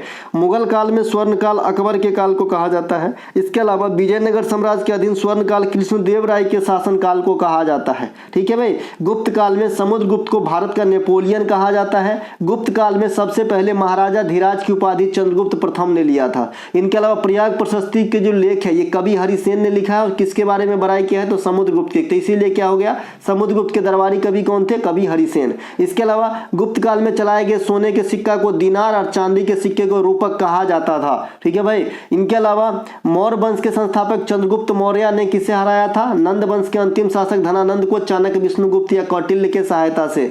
कुमारगुप्त प्रथम ने नालंदा विश्वविद्यालय की स्थापना जो बिहार के नालंदा में है बसाया था, करवाया था, और इसकी जो ध्वस्तता है ये बख्तियार खिलजी के द्वारा करवाया गया था। स्कंदगुप्त ने हुर्रियों का आक्रमण स्कंदगुप्त के काल में हुआ था, हालांकि टाल दिया था। इसके अलावा अलाउद्दीन खिलजी सल्तनत पर कब से कब तक शासन किया, तो ये 1296 से 1316 ईस्वी तक शासन किया था। खिलजी जो है खिलजी वंश के दूसरे शासक हुए अलाउद्दीन खिलजी, है ना। इसे जो है इनके बचपन का नाम गुरसप कहा जाता था। सुल्तान बनने से पहले अलाउद्दीन अमीर तुजुक के पद पे कार्य करते थे। दिल्ली के लाल महल जो बलबन से संबंधित है, किससे संबंधित है लाल महल भाई साहब, तो ये बलबन से संबंधित है। और बलबन किस वंश से संबंधित है, इलवारी वंश से संबंधित है। इलवारी मतलब गुलाम वंश, इलवारी ममलूक गुलाम सब सेम है। तो बलबन जो नवरोज त्योहार भी चलवाया था तो बलबन से संबंधित है ये लाल महल। इसी लाल महल में जो है राजाभिषेक करवाया था कौन, अलाउद्दीन खिलजी, ठीक है। अलाउद्दीन खलफा के पद को धारण नहीं किया था। अलाउद्दीन खिलजी के विजय अभियान में गुजरात है, चित्तौड़ है, मलवा, चंदेरी, देवगिरी, वारंगल, द्वार समुद्र, मालाबार इत्यादि, यानी उत्तर प्रदेश और उत्तर भाग और दक्षिणी भाग को जीता था ये, ठीक है। मलिक मोहम्मद जैसी का जो किताब पद्मावत है उसमें अलाउद्दीन खिलजी के चित्तौड़ अभियान का प्रमाण मिलता है। इसके अलावा अलाउद्दीन खिलजी के विजय में सर्वप्रथम देवगिरी पर जो है आक्रमण 1307 में किया था। उस समय देवगिरी का शासक कौन था, ये भी क्वेश्चन आया है, तो रामचंद्र देव थे, ठीक है भाई। इनके अलावा अलाउद्दीन, अच्छा, जब मोहम्मद बिन कासिम ने शासन किया था तब दाहिर जो है शासन में था, ठीक है। मोहम्मद बिन कासिम जब शासन किया तब सत्ता में कौन थे, दाहिर, सिंध प्रांत में। अलाउद्दीन ने मंत्रिपरिषद में दीवाने बिजारत जो मुख्यमंत्री होता था चीफ, जिसे हम वजीर कहते थे, दीवाने आरिज ये सैन्य विभाग था। अलाउद्दीन खिलजी ने लगान के अलावा मकान और चराई पर भी टैक्स लगा दिया, है ना। चराई पर चराई कहते थे और मकान वाले को घरई कहते थे। अलाउद्दीन बाजार नियंत्रण प्रणाली को स्थापित किया। अलाय दरवाजा का निर्माण करवाया, 1000 खंबा महल बनवाया, सीरी का किला बनवाया इत्यादि जो है अलाउद्दीन खिलजी से संबंधित है। अब देखिए कल से ये क्वेश्चन कॉपी पेस्ट किया गया है, जो बात है एकदम साफ बताऊंगा, कुछ भी छुपाने लायक तो है ही नहीं। यहाँ मेरे पास है ही क्या कि क्या छुपाऊं आपके पास, है ना। देखिए ये कल के क्लास से ये हूबहू उठाया गया है, क्योंकि ये इंपोर्टेंसी रखती है आपकी एग्जाम में आने के लिए, बेकरार है ये क्वेश्चन। ऑस्ट्रेलिया ओपन 2024 पुरुष विकल्प के विजेता कौन है, ये है यानिक साइनर, ये पहली बार जीते हैं भाई, ये पहली बार जो है ग्रैंड स्लैम टूर्नामेंट ही जीते हैं, तो ध्यान रखिएगा। नहीं तो 10 साल से मात्र 3 ही आदमी जीत रहा था, नोवाक जोकोविच, रोजर फेडरर, है ना, और आपका राफेल नडाल, इन तीनों के अलावा कहीं जाता ही नहीं था। तो इस बार जीत लिया है यानिक साइनर, ठीक है। ऑस्ट्रेलिया ओपन टेनिस 2024 के पुरुष संयुक्त पुरुष युगल में जो है भारत के रोहन बोपन्ना और मैथ्यू एबडेन ऑस्ट्रेलियाई, ये दोनों जीते हैं। तो रोहन बोपन्ना साहब को भी याद रखेंगे, इतने उम्र में भी जो है आपने ऑस्ट्रेलिया ओपन जीत लिया, बहुत बड़ी बात है, धन्यवाद, कांग्रेचुलेशन। इसके अलावा ऑस्ट्रेलिया ओपन पुरुष एकल के विजेता यानिक साइनर इटली के रहने वाले हैं, यानिक का पहला ग्रैंड स्लैम खिताब है। ऑस्ट्रेलिया ओपन महिला पिछले साल की भांति आर्यना सबलंका जीती है, चीन के जो है की जेंग को हरा के। 4 ग्रैंड स्लैम टूर्नामेंट होता है, Australia open, French open, Wimbledon और आपका फिर यूएस ओपन। जैसा बोला हूं वैसा ही क्रम है, वैसा ही यहाँ पे लिखा है। देखिए सबसे पहले ऑस्ट्रेलिया ओपन अभी जनवरी चल रहा है, हो गया, फ्रेंच ओपन होगा, तब फिर विंबलडन होगा, और लास्ट साल के लास्ट में अमेरिकी ओपन होता है। सबसे पुरानी प्रतियोगिता आपका विंबलडन है ना। इसके अलावा सबसे नई प्रतियोगिता आपका ऑस्ट्रेलिया ओपन है। देखिए जो ऑस्ट्रेलिया ओपन है और जो अमेरिका ओपन है, ये दोनों आपके हार्ड कोर्ट में खेले जाते हैं, मतलब आपके जो है कंक्रीट वाली कोर्ट में। विंबलडन आपके घास के मैदान में खेले जाते हैं, और जो आपका फ्रेंच ओपन होता है क्ले कोर्ट में खेली जाती है। ओलंपिक खेल में टेनिस में भारत को पहला पदक दिलाने वाला, ये तो मैं बता ही दिया था, आपका जो है लिएंडर पेस है ना। आपातकाल के दौरान भी कौन सी मौलिक अधिकार का निलंबन नहीं किया जा सकता, तो निजता का अधिकार। निजता का अधिकार आर्टिकल 21 और कई महीने में आर्टिकल 20, इन दोनों का जो है आप नहीं छीन सकते हो किसी भी नागरिक से, चाहे देश में आपातकाल ही क्यों न लगा हो। बाद बाकी के मौलिक अधिकार से आपको निलंबित किया जा सकता है टेम्पोरली, ठीक है। इसके अलावा मौलिक अधिकार अमेरिका के संविधान से प्रेरित है, हमारे संविधान के वर्तमान भाग 3 में, और आपका जो है अनुच्छेद 12 से 35 के बीच में वर्णित है। 6 प्रकार के मौलिक अधिकार हमें प्राप्त है अभी। मौलिक अधिकार को भारतीय संविधान का मैग्ना कार्टा भी कहा जाता है। मौलिक अधिकार जो है विषम परिस्थिति में परिवर्तनीय है, मतलब बदला जा सकता है। अनुच्छेद 14 से 18 को समता का अधिकार कहते हैं, 19 से 22 को स्वतंत्रता का अधिकार कहते हैं, 23 और 24 को शोषण के विरुद्ध अधिकार कहते हैं, 25 से 28 धार्मिक स्वतंत्रता, 29 और 30 अल्पसंख्यक कल्याण, और आर्टिकल 32 को संवैधानिक उपचारों का अधिकार कहते हैं। पहले यहाँ पूरा पढ़ दूं, फिर मैं समझाऊंगा एक एक आर्टिकल को, है ना। संवैधानिक उपचारों का अधिकार, आर्टिकल 32 से सुप्रीम कोर्ट रिट जारी करते हैं, तथा आर्टिकल 32 को जो है भीमराव अम्बेडकर साहब संविधान का आत्मा माना है। और इसे जनरल वे में संविधान के आत्मा, उद्देशिका या प्रस्तावना को कहा जाता है, अगर अम्बेडकर साहब का नाम इंक्लूड ना हो प्रश्न में तो, ठीक है मेरे भाई, बात को क्लियर करेंगे। 14 है समता का अधिकार है साधारण वे में। 15 है जाति, धर्म, लिंग, कलर के आधार पे कोई भेदभाव नहीं करेगा। 16 है ना, अवसरों के मामले में, या फिर और लगा दीजिए तो लोक नियोजन के अवसरों के मामले में, अवसरों की जो लोक नियोजन के मामले में अवसरों की समानता, जैसे नौकरी सोकरी हो गया उसमें। इसके अलावा फिर 17 है छुआछूत वगैरह की अंत जो है ना। इसके अलावा 18 है उपाधियों का अंत, लेकिन सेना पे लागू नहीं होता। तो ये हो गया 14 से 18 जो इक्वलिटी किसी न किसी रूप में दर्शाता है। 19 से 22 है, उड़ीसा में आपको 6 चीज बेसिक प्रोवाइड करवाया गया। आप कहीं भी इंडिया में घूम सकते हैं, कहीं भी जमीन खरीद सकते हैं, कहीं व्यापार कर सकते हैं, सहकारी समिति बना सकते हैं, शांतिपूर्ण ढंग से बिना हथियार के आप बैठक कर सकते हैं, और आप बोलने चालने के लिए फ्री है। ये 6 है। इसके अलावा 19 से 22 है तो 20 हो जाएगा, आपको सजा आदि के मामले में छूट होगा। 21 होगा प्राण एवं दैहिक एवं निजता का अधिकार, मतलब किसी भी परिस्थिति में आपको प्राण के अधिकार से थोड़ी वंचित किया जाएगा कि तुम मुझे अपना प्राण दे दो, मैं तुम्हें अधिकार दूंगा, ऐसा थोड़ी होता है ना। इसके अलावा 23 में आएंगे तो 23 में क्या होता है, मानव तस्करी जो है ना, ये इस पे रोक है, यानी मानव शोषण के विरुद्ध है। मानव तस्करी या बलात्सरम कहिए कि जबरदस्ती कोई बंधुआ मजदूर जैसे काम न कराए, ये इस चीज की जो है आपको छूट दिया गया है हम नागरिकों को कि भाई इस प्रकार की नहीं चलेगा किसी का जो है दादागिरी।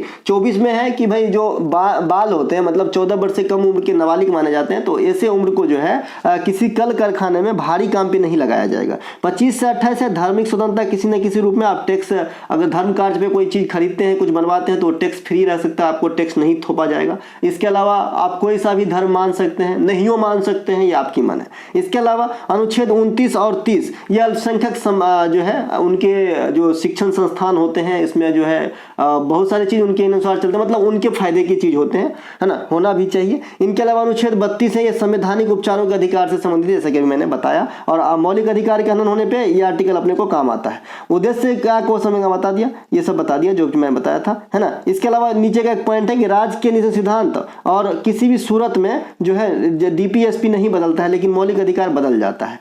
नीचे है कि बृहत अर्थशास्त्र अर्थात मैक्रो इकोनॉमिक्स शब्द का प्रयोग सबसे पहले किसने किया? रेगनर फिश ने। रेगनर फिश को सबसे पहले इकोनॉमिक्स का जो है अवार्ड दिया गया 1969 में, नोबेल वाली, है ना, 3 वर्ग के साथ। इकोनॉमिक्स का पिता एडम स्मिथ को कहा जाता है। इन्होंने एक किताब लिखा जिनका नाम है वेल्थ ऑफ नेशन, और इन्होंने मांग का नियम भी दिया था 18वीं शताब्दी में। इसके अलावा हिंदू रेट ऑफ ग्रोथ का सिद्धांत राजकृष्ण ने दिए थे। सामान्य संतुलन विश्लेषण वॉलर ने दिए थे। भारत के पहली बार राष्ट्रीय आय का अनुमान दादा भाई नौरोजी ने लगाया था। लाभ का नव परिवर्तन सिद्धांत जेएम शुम्पीटर ने दिया था।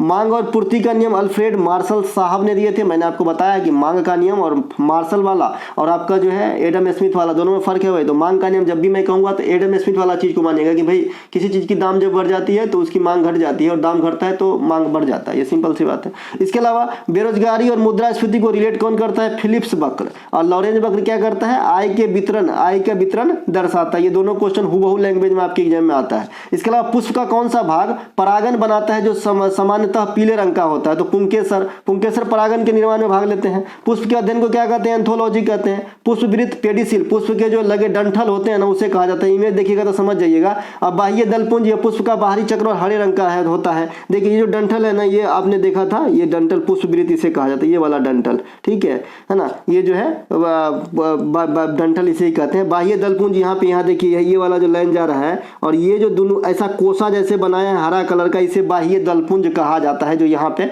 लिखा गया है कैरोला। इसके अलावा दलपुंज, यह पुष्प का तीसरा चक्र है, तीसरा लेयर जो दलपुंज से ढका रहता है। यह नर जनन अंग है। इसकी इकाई पुंकेसर है। पुंकेसर परागकोश और पोतंतु से मिलकर बनता है। पुंकेसर की 2 इकाई होती है, परागकण और पुंतेतु को जब मिलाते हैं तो पुंकेसर का निर्माण होता है। परागकोश में परागन पाए जाते हैं, जो इस क्वेश्चन का आधार भी था। जायांग जो है पुष्पों में मादा जननांग होता है, ध्यान रखिएगा, इसमें अंडा पाया जाता है। पेड़ पौधे हरा भाग से सांस लेता है, स्टोमेटा से या ग्रंथ से, और भोजन प्रकाश संश्लेषण से प्राप्त करते हैं। दोस्तों पीडीएफ संबंधित कोई भी जानकारी चाहिए, डिस्क्रिप्शन में लिंक दिया गया है, क्लिक करके आप बात कर सकते हैं। मिलेंगे अगले वीडियो में। जय हिंद दोस्तों।